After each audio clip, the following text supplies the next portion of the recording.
ഞാൻ നിങ്ങളോടൊരു കാര്യം ചോദിക്കട്ടെ, പെട്ടെന്ന് ഉത്തരം പറയണം, ആലോചിക്കരുത്. ഈ PCOD നിൽക്കുമ്പോൾ നിങ്ങളുടെ മനസ്സിൽ ആദ്യം വരുന്നത് എന്താണ്? അത് ഇറഗുലർ പീരീഡ്സും ഇൻഫെർട്ടിലിറ്റിയുമാണല്ലേ.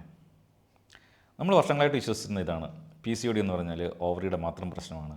അപ്പോൾ നമ്മൾ അതിൻ്റെ ട്രീറ്റ്മെൻറ്റ് എടുക്കുന്നതും അല്ലെങ്കിൽ നമ്മൾ നോക്കുന്നതും ഓവറിയുടെ പ്രശ്നങ്ങൾക്കോ അല്ലെങ്കിൽ ഓവറിയിലേക്കോ ആണ്. പക്ഷേ നമുക്കെന്നറിയാം, ഈ PCOS എന്ന് പറഞ്ഞാൽ നമ്മുടെ ഓവറിയെ മാത്രം ബാധിക്കുന്ന ഒന്നല്ല, നമ്മളെ ഹോൾ ബോഡിയെ ബാധിക്കുന്ന ഒരു അസുഖമാണ്. അതുകൊണ്ട് നമ്മൾ അതിൻ്റെ പേരും മാറ്റി മെറ്റബോളിക് എൻഡോക്രൈൻ ഓവറിൻ സിൻഡ്രോം എന്നാക്കി അല്ലേ. ഇനി ഞാൻ നിങ്ങളോട് 2 കഥ പറയാം.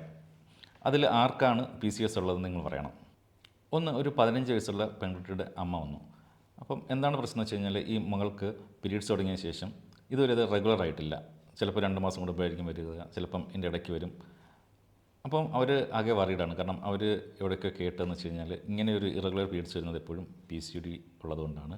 അപ്പോൾ എന്നോട് ചോദിച്ചു, ഡോക്ടർ, എൻ്റെ മോൾക്ക് PCOD ആണോ, എന്താ ചെയ്യേണ്ടത്, ഞാൻ ആകെ വറീഡാണ്, ഇനി PCOD ഒക്കെ ഉണ്ടെങ്കിൽ ഭാവിയിൽ പ്രഗ്നൻ്റ് ആവാനൊക്കെ ബുദ്ധിമുട്ടല്ലേ എന്നുള്ള രീതിയിൽ.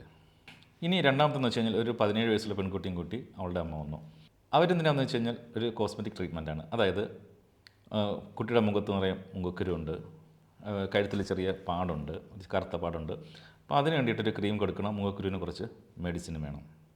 ഞാൻ കുട്ടിയെ നോക്കി, കുട്ടിയുടെ മുഖത്ത് ചെറുതായിട്ടൊരു രോമവളർച്ചയൊക്കെ ഉണ്ട്. ഞാൻ അവരെ പറഞ്ഞ ലക്ഷണങ്ങളൊക്കെ വെച്ചിട്ട് ഒരു ഇമേജ് ഉണ്ടാക്കി. ഇത് ഒറിജിനൽ ഇമേജ് അല്ല. അപ്പോൾ നിങ്ങൾ നോക്കുക, ഇതിൽ ആർക്കാണ് PCOD ഉള്ളത്. ഇവിടെ നിങ്ങൾ കണ്ണുടച്ച് പറയുമായിരിക്കും അല്ലേ, ആദ്യത്തെ കുട്ടിക്കാണ് PCOS ഉള്ളതെന്ന്. എന്നാൽ നിങ്ങൾക്ക് തെറ്റി. ആ കുട്ടിക്ക് ഇറഗുലർ പീരീഡ്സ് മാത്രമേ ഉള്ളൂ. ഒരു ഇറഗുലർ പീരീഡ്സ് വെച്ചിട്ട് മാത്രം നമുക്കൊരാൾക്ക് PCOS ഉണ്ടെന്ന് പറയാൻ പറ്റില്ല. മാത്രമല്ല, ആ കുട്ടിയുടെ കേസ് എടുത്തു കഴിഞ്ഞാൽ അവൾക്ക് പീരീഡ്സ് തുടങ്ങിയിട്ട് 1-2 വർഷമായിട്ടുള്ളൂ. ആ ഒരു സമയത്ത് ഇങ്ങനെ ഒരു ഇറഗുലർ പീരീഡ്സ് എന്ന് വെച്ചാൽ വളരെ സ്വാഭാവികമാണ്. കാരണം അവളുടെ ഹോർമോൺസൊക്കെ മെച്ചുറായി വരുന്നതേ ഉള്ളൂ. ഇനി രണ്ടാമത്തെ കുട്ടിയുടെ കാര്യം എടുത്തു കഴിഞ്ഞാൽ, അവൾക്ക് PCOSൻ്റെ പല ലക്ഷണങ്ങളുണ്ട്. അവൾക്ക് മുഖക്കുരുണ്ട്, കഴുത്തിൽ പാടുണ്ട്, ചെറിയ രോമവളർച്ചയുണ്ട്. പലപ്പോഴും ഇതിനൊക്കെ നമ്മൾ കോസ്മെറ്റിക് ട്രീറ്റ്മെൻറ്റ് മാത്രമേ എടുക്കുകയുള്ളൂ. ഈ ഒരു ഹോർമോണൽ പ്രശ്നമാണ് അല്ലെങ്കിൽ ഒരു മെറ്റബോളിക് പ്രശ്നമാണെന്ന് നമ്മൾ തിരിച്ചറിയാറില്ല. അങ്ങനെ തിരിച്ചറിയാതെ പോയിട്ട് കുറേ നാൾ കഴിഞ്ഞിട്ടാണ് ഇതൊരു PCOS തിരിച്ചറിയുന്നതും പിന്നെ നമ്മൾ ട്രീറ്റ്മെൻറ്റ് എടുക്കുന്നതും. ഇവിടെയാണ് നമ്മൾ മാറി ചിന്തിക്കേണ്ടത്. ഈ ലക്ഷണങ്ങളൊക്കെ വെച്ചിട്ട് ഇത് PCOS ആണ് അല്ലെങ്കിൽ PMS ആണെന്ന് ആദ്യമേ നമ്മൾ തിരിച്ചറിയുകയും അതിനനുസരിച്ച് മെഡിസിനോ അല്ലെങ്കിൽ ലൈഫ് സ്റ്റൈൽ മോഡിഫിക്കേഷൻസോ വരുത്തേണ്ടതുമാണ്. പലപ്പോഴും നമ്മുടെ ടീനേജ് പെൺകുട്ടികളിൽ ഇങ്ങനെ അമിതമായിട്ട് രോമവളർച്ച വരിക, അല്ലെങ്കിൽ കുറച്ച് വെയിറ്റ് ഗെയിൻ ഉണ്ടാവുക, അല്ലെങ്കിൽ മൂക്കൊരു കൂടുതലായിട്ടുണ്ടാവുക. ഈ ഒരു സമയത്തൊക്കെ നമ്മൾ എന്താണ് ചെയ്യുക? നമ്മുടെ അമ്മമാരെന്താ പറയുക? കുറ്റമാർക്കാണ്? അത് ചിക്കനാണല്ലേ. ഇവൾ ഒരുപാട് ചിക്കനൊക്കെ കഴിക്കും. അങ്ങനെ ചിക്കൻ എന്ന് പറഞ്ഞാൽ ഹോർമോണാണല്ലോ. ഈ ഹോർമോൺ ഇവളുടെ ശരീരത്തിൽ വന്നിട്ടാണ് ഇങ്ങനൊരു വെയിറ്റ് ഗെയിനും അല്ലെങ്കിൽ ഇങ്ങനെ രോമവളർച്ചയൊക്കെ ഉണ്ടെന്ന് പറഞ്ഞിട്ട് എന്ത് ചെയ്യും? ചിക്കൻ നിർത്തും. എന്നിട്ട് ഒരു വീട്ടിലുണ്ടാക്കുന്ന ആഹാരം മാത്രം കഴിച്ചാൽ മതി എന്ന് പറയും. എന്താണ് വീട്ടിലുണ്ടാക്കുന്ന ആഹാരം? അത് 2 അല്ലെങ്കിൽ 3 നേരം ചോറാണ് അല്ലേ.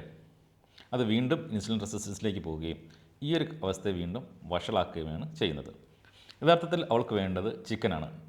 KFCയിൽ ചിക്കനല്ല, അല്ലെങ്കിൽ ഫ്രൈഡ് ചിക്കനല്ല, നമ്മൾ വീട്ടിൽ കറി വെച്ച ചിക്കനാണ് അവർക്ക് വേണ്ടത്. അതാണ് നല്ല പ്രോട്ടീൻ. പലപ്പോഴും ബ്രോയിലർ ചിക്കൻ എന്ന് പറയുമ്പോൾ ഇപ്പോഴും നമുക്ക് പെൺകുട്ടികൾക്ക് കൊടുക്കാൻ പേടിയാണല്ലേ. അത് ഈവൻ എഡ്യൂക്കേറ്റഡ് ആയിട്ടുള്ള ആൾക്കാർ പോലും ഇപ്പോഴും വിശ്വസിച്ച് വെച്ചിരിക്കുന്നത് കോഴിയിൽ ഹോർമോൺ കുത്തിവെച്ചിട്ടാണ് ഇത്ര പെട്ടെന്ന് അത് വലുതാവുന്നതെന്നാണ്. യഥാർത്ഥത്തിൽ ഈ കോഴിയിൽ ഹോർമോൺ കുത്തിവയ്ക്കാറുണ്ടോ? ഇല്ല എന്ന് എനിക്ക് ഉറപ്പിച്ച് പറയാൻ പറ്റും. എന്തുകൊണ്ടാണ് അങ്ങനെ ഉറപ്പിച്ച് പറയാൻ പറ്റുക എന്ന് ചോദിച്ചു കഴിഞ്ഞാൽ, നമ്മൾ സയൻസൊക്കെ അവിടെ നിൽക്കട്ടെ, എക്കണോമിക്സ് എടുത്ത് നോക്കിക്കഴിഞ്ഞാൽ ഈ സ്റ്റീറോയിഡ് ഇഞ്ചക്ഷൻ കോഴിയിൽ കുത്തിവയ്ക്കണമെങ്കിൽ ഒരു ഇഞ്ചക്ഷൻ എത്ര രൂപ വരും? ഏകദേശം ഒരു 300 മുതൽ 500 രൂപ വരും അല്ലേ. ഇനി ഒരു ഇഞ്ചക്ഷൻ കൊടുത്തു കഴിഞ്ഞാൽ ഈ കോഴി ഇത്രയും വലുതാവുമോ? ഇല്ല. ഒരു 3 മുതൽ 5 അല്ലെങ്കിൽ അതിൽ കൂടുതൽ ഇഞ്ചക്ഷൻ കൊടുക്കേണ്ടി വരും. 1 കിലോ കോഴിക്ക് 200 രൂപ വെച്ച് വിറ്റ് കഴിഞ്ഞാൽ ഇതിൻ്റെ പോൾട്രി ഫാം ഉടമയ്ക്ക് എത്ര രൂപയ്ക്ക് ലാഭം കിട്ടുക? 20 അല്ലെങ്കിൽ 30 രൂപ ലാഭം കിട്ടും അല്ലേ. കാരണം അവരുടെ ചിലവുകളെല്ലാം കഴിഞ്ഞിട്ട് ആ ഒരു 20 രൂപ ലാഭം കിട്ടാൻ വേണ്ടി 1500 അല്ലെങ്കിൽ 2000 രൂപയുടെ മരുന്ന് കുത്തിവയ്ക്കുമെന്ന് പറഞ്ഞാൽ നിങ്ങൾ വിശ്വസിക്കുമോ? പിന്നെ എന്തുകൊണ്ടാണ് ഈ ബ്രോയിലർ കോഴികൾ ഇത്ര പെട്ടെന്ന് വലുതാവുന്നത്? നമ്മുടെ നാട്ടിലെ കോഴികളൊന്നും ഇത്ര പെട്ടെന്ന് വലുതാവാറില്ലായിരുന്നല്ലോ. നിങ്ങളിപ്പോഴത്തെ പുതിയ തെങ്ങുകളെ കണ്ടിട്ടുണ്ടാകും അല്ലേ. പഴയ തെങ്ങുകളൊക്കെ നമ്മൾ നട്ടു കഴിഞ്ഞാൽ അത് വളർന്ന് അത് കായ്ക്കാൻ എത്ര നാളെടുക്കും, അല്ലെങ്കിൽ എത്ര ഹൈറ്റിൽ പോകും? എന്നാൽ ഇന്നത്തെ തെങ്ങുകളോ 1-2 വർഷം കഴിയുമ്പോൾ കായ്ക്കും. മാത്രമല്ല, നമുക്കത് തറയിൽ നിന്ന് തന്നെ പറിക്കാൻ പറ്റുന്ന രീതിയിലുള്ള തെങ്ങുകളുണ്ടല്ലേ. അത് ഇപ്പം മാവായാലും പ്ലാവായാലും നോക്കി കഴിയുമ്പോഴത്തേക്ക് ടെക്നോളജി എത്രമാത്രം വളർന്നു. ഇനി പശുവിൻ്റെ കാര്യം എടുത്തു കഴിഞ്ഞാൽ തന്നെ, നേരത്തെയൊക്കെ നമ്മുടെ നാട്ടിലുള്ള പശുവിന് എത്ര ലിറ്റർ പാൽ കിട്ടുമായിരുന്നു? അതാലോചിച്ചാൽ മതി. നമുക്ക് ഈ കോഴിയിലൊന്നും ഹോർമോണില്ല, അത് നല്ല ശുദ്ധമായ പ്രോട്ടീനാണ്. അതാണ് ഈ PCOS ഉള്ള ആൾക്കാർക്ക് കൊടുക്കേണ്ടത് എന്ന് നമുക്ക് മനസ്സിലാവും അല്ലേ. ഇനി നമുക്ക് എങ്ങനെയാണ് ഈ PCOS ഉണ്ടാകുന്നത് നോക്കാം. എങ്കിൽ മാത്രമേ നമുക്ക് അത് കറക്റ്റായിട്ട് ട്രീറ്റ് ചെയ്യാൻ പറ്റൂ അല്ലേ. ഈ PCOSൻ്റെ പിന്നിലുള്ള യഥാർത്ഥ വില്ലൻ ഇൻസുലിൻ റെസിസ്റ്റൻസ് ആണ്. എന്താണ് ഇൻസുലിൻ റെസിസ്റ്റൻസ്? കാരണം നമുക്കറിയാം, നമ്മൾ ആഹാരം കഴിക്കുമ്പോഴത്തേക്ക് അത് ദഹിച്ച് ഗ്ലൂക്കോസായി മാറും. ഈ ഗ്ലൂക്കോസ് ബ്ലഡിലെത്തും. ഈ ബ്ലഡിലെത്തുന്ന ഗ്ലൂക്കോസിനെ വലിച്ചെടുക്കണമെങ്കിൽ ഇൻസുലിൻ എന്ന് പറയുന്ന ഹോർമോൺ വേണം. പലപ്പോഴും പലരിലും ഇൻസുലിൻ റെസിസ്റ്റൻസ് വരും. അതായത് ബോഡി ഇൻസുലിനോട് നന്നായിട്ട് റെസ്പോണ്ട് ചെയ്യില്ല. അതിന് പല റീസൺസ് ഉണ്ടാവാം. ഇങ്ങനെ ഇൻസുലിൻ റെസിസ്റ്റൻസ് ഉണ്ടാകുമ്പോഴത്തേക്ക് നമ്മുടെ ശരീരത്തിൽ ഇൻസുലിൻ ധാരാളമായിട്ട് കെട്ടിക്കിടക്കും. ഈ ഇൻസുലിൻ എന്ത് ചെയ്യും? നേരെ ഓവറിയിൽ പോകും. ഓവറിൽ പോയിട്ട് ആ ഓവറിയെ സ്വാധീനിച്ചിട്ട് കൂടുതൽ ടെസ്റ്റോസ്റ്റിറോൺ, അതായത് പുരുഷ ഹോർമോൺ ഉണ്ടാക്കാൻ പറയും. ഇങ്ങനെ പുരുഷ ഹോർമോൺ ധാരാളമായിട്ട് ഉണ്ടാകുമ്പോഴത്തേക്ക് നമ്മുടെ ഈ ഒരു എഗ്ഗ് അല്ലെങ്കിൽ നമ്മുടെ ഓവം എന്ന് പറയുന്ന സാധനം അത് വലുതാവില്ല. ഇങ്ങനെ ചെറിയ ചെറിയ ഇമ്മച്ചുർ ഫോളിക്കിൾസ് ആയിട്ട് കിടക്കും. അതൊരു സിസ്റ്റിക് അപ്പിയറൻസ് ആയിരിക്കും. ഒരു സിസ്റ്റ് പോലെ നമുക്ക് തോന്നും. അതുകൊണ്ടാണ് നമ്മൾ അതിനെ പോളിസിസ്റ്റിക് ഒവേറി എന്ന് പറയുന്നത്.